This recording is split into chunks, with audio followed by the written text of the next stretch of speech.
Throwback 2. This is Doubtfire.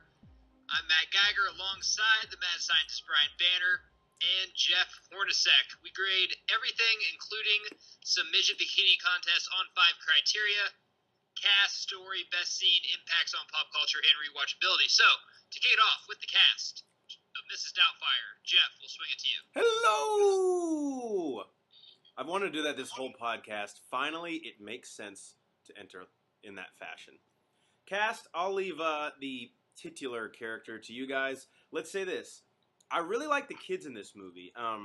Matthew Lawrence plays Chris. If you're a fan of Boy Meets World, Brotherly Love. Yep, Brotherly Love, another great show he's in. And then Lisa Jacob as his daughter. The kids in this movie have to shoulder a big responsibility in terms of like bringing the emotionality to an otherwise completely ridiculous premise. And they do a great job, and I think Sally Field, who can play a more endearing mother figure than anyone on earth but Sally Field. So, like the cast here a lot, and obviously there's a big person that I left out. Hey, I'm going to kind of piggyback off you. Sally Field, is there not a better TV mom out there ever? She can adopt me any day. She's really good. Yeah. And I actually like Pierce Brosnan in this too. I think he's really funny.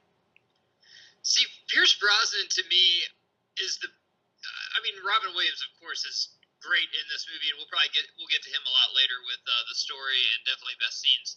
But Pierce Brosnan, was he coming off Goldeneye? I think. Who knows? I think he's already done Goldeneye. If he wasn't fucking white hot, he was about to be. Get in while the getting's good. So it'd be like if they recast it now, you'd have Downey Jr. or maybe Chris Hemsworth or somebody dating your mom, and just a really good-looking fucking dude. I loved him in this. He played a great role. Robin Williams, I think, in any really movie I've seen him in, really gets to do his complete acting portfolio. He gets to do a lot of voices. He gets to dress up like a woman. He gets to just show a bunch of side of himself, because if you've ever seen a stand-up comedy, which I'm a huge fan of, he does a lot of different voices, does a lot of different characters and stuff like that. He was Saturday Night Live before Saturday Night Live. So, going on for the record, real quick, this was in 93. Goldeneye was in 95. Wow, this is before Goldeneye. Yeah. Banner, story, what's up? I like this story. Even as a kid, I grew up, both of my parents were still together, but I had friends whose parents got divorced and had problems, and I just think it's such a cool idea that you have a dad that will literally do anything to still be with his kids, and literally anything, like dressing up as an 80-year-old woman, lighting her tits on fire, which we'll get to that later as well. But I think it's a fantastic story. I think it hits home. You have adults that can relate to it, but yet kids still enjoy it.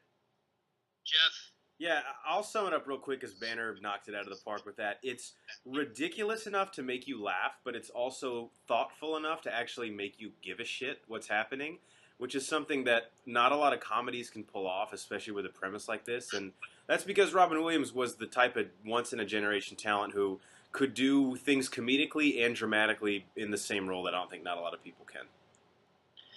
The divorce scene, whenever she said that she wants a divorce, I know this is a comedy, but that is some acting shit between Williams and Sally Field, who are two fantastic actors, not only in the comedy realm, and their characters really make sense. We are 3 drunk guys doing a podcast who are married that if we ever have kids, we'll probably be the fuck off and get a donkey in their birthday party, just like that scene.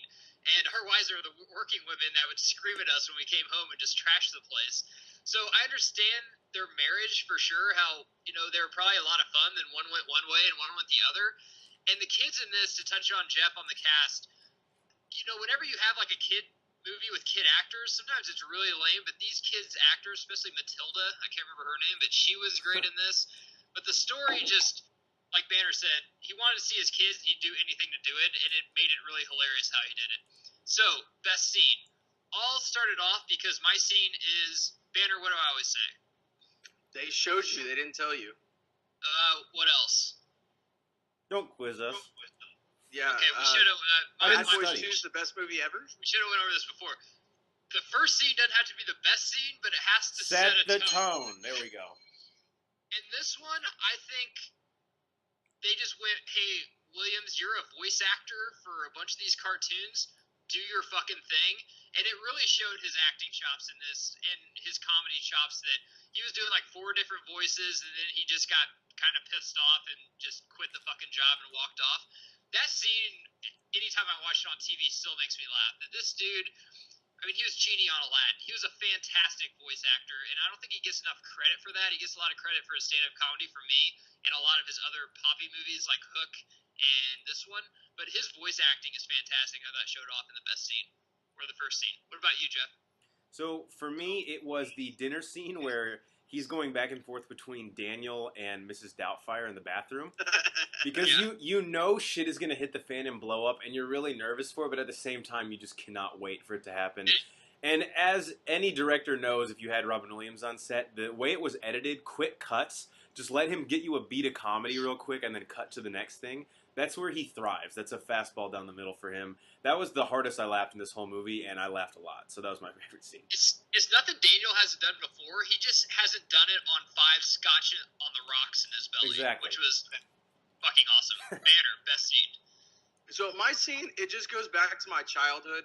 The scene where he's cooking dinner and lights his fake tits on fire. Yeah. That goes back to your childhood? Yeah, like watching as a kid, I laughed so hard when I was a kid in that scene. And I thought it was a dirty scene because he lit his boobs on fire. And it's a nostalgia factor. It always goes back to being so funny. And thinking about now as an adult, it's still funny anytime anybody lights their tits on fire. Absolutely. Jeff, you remember that one time in college when that happened to you? You have to be more specific, man. That was like once a week for me. It was like a Tuesday. Doesn't ring a bell. Tuesday was ravioli night. That makes sense. That actually, connecting the dots. Impacts on pop culture. We'll go to Jeff so Banner can eat his ice cream. All right, that's not an analogy. He's actually eating ice cream. He's eating ice cream. Yeah, next time you're going to do that, bring enough for the fucking rest of the class, please. Impacts here, I think this is one of Williams' top 3 performances, especially comedically. And let me just say this. We're going to really talk pop culture here. Suck it, Big's Mama's House and Jack and Jill. This is not a premise that can be replicated. Don't ever try and fucking do it again. Because if you don't have Robin Williams and this type of story, it is a train wreck. So this was something that people saw in terms of studios where they said, man, that could be funny. Let's take a comedian. Let's dress him up as like a fat woman. People will love it. No, we loved it because it was Robin Williams. Shut up. And we got 3 Big Mama's houses. That's why the terrorists hate us. I'll take it from there. It was done before in a movie called Tootsie, which I've never seen. I think it was in the 80s. But I remember my parents talking about it. Does anyone know what the hell that is? Because I can't even speak to it. Yes, I've heard of it. It's from 1982. Okay, and it's about a man dressing as a woman. I don't know what the premise of the movie is, but it's got Dustin Hoffman in it, I believe. Yes, and I Bill Murray's in it too. Hook connection. But anyway, Miss Doubtfire is way better. But I agree with Jeff. I mean, it's huge now because we don't have Robin Williams anymore, and I think this is his most poppy film. I don't know if this is his best film he's ever done, but more people know him from this than anything else, especially from our generation, because we all saw it in theaters when we were like 8 years old. And they were going to do a sequel to this, and Williams was kind of game. I guess they were talking to him a couple months before he died, but then the studio said, there's no way we can do it because the LGBTQ, however many other letter community, would get like really pissed off now because this is only a movie that you can do in the 90s. There's a lot of movies you can only do in the 90s. Now, a lot of people throw a fucking fit if this movie came out, I think. Which is a shame because Rob Williams did a lot for the LGBTQ community in Birdcage. Go watch that. Fantastic film. Banner, impact on pop culture. Yeah, I'm just going to echo a lot of what you guys said. This is one of his top films. I think that this is a film that's going to be generational, that it doesn't matter when you were born. I think that our kids or kids today can watch this and still think it's funny. Again, adults are still going to think it's funny. We're going to remember, what Robin Williams was and who he was and how funny he was and what he did comedically and just in cinema in general in all of his films. And this is one that everybody's going to point to and go, that's just a good fucking movie, top to bottom. Geiger, I think you wrote a squad blog about this where you don't have to have a comedy that's super raunchy and has to be rated R and says fucking cock every 5 seconds. This is a perfect example of that where this is a PG-13 or a PG movie, not even PG-13, that's really funny, that just gets the juices flowing. And again, it's It's sad that Robin Williams is no longer with us, but we're thankful for what he gave us. It is a PG-13 movie. You can watch with the family. I laughed as much as this as I did the original American Pie. It's just rated R, which you can't really probably watch with your parents or anything unless your parents. Unless you have a weird fucking relationship with your parents. Rewatchability, Jeff. That's almost like playing Cards Against Humanity with your parents. You just shouldn't do it. I've done that, but my parents are pretty cool. Like, Jeff, Mom, how do you know what bukkake is? On to rewatchability. Haven't seen this movie in 10 years before we were doing this review, and I'm disgusted with myself to say that, but I don't own it, and it's not on TV much anymore, which is kind of a shame. It used to be on TNT or TBS, one of those two. I'll tell you this, FX damn sure isn't playing it, because I have that channel on loop in my house, and I haven't seen this. So, if you're a TV network out there, can you put this on some more, because I miss Robin Williams, and I miss this movie. Banner. Yeah, I'm right there with you. I think I saw it. I actually put it on maybe a year or two ago. It was on Netflix, so I watched it then. But prior to that, I didn't watch it since I was a kid. But not because it's not a good movie. I just didn't have access to it because I don't own it. I had it on VHS for a while, but who has those anymore? And it's not like we're going to steal it on the internet, you know? Yeah, so, again, it's a great movie. Anytime it's on, I'm going to watch it. And if you haven't seen it, you're a freak for listening to this. We love you, and you should definitely turn this off and go watch it. This is about 2 or 3 times a year for me. I do own it. My mom got it for me for Christmas as a stocking stuffer.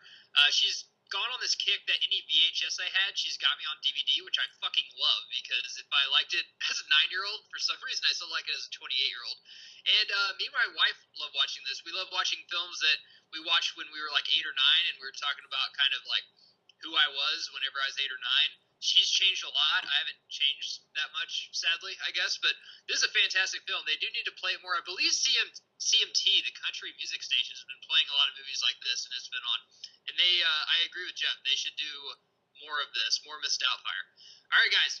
We've been the Bro4 Squad. Check us out. Bro4Squad.com. Check out our blog up there. We're also doing a Bro4 Squad Hall of Fame. That's really fucking hilarious. Twitter @Bro4 Squad. Facebook Bro4 Squad Podcast. We're on YouTube and iTunes Live. Check us out and subscribe there. Till then, we'll catch you next time.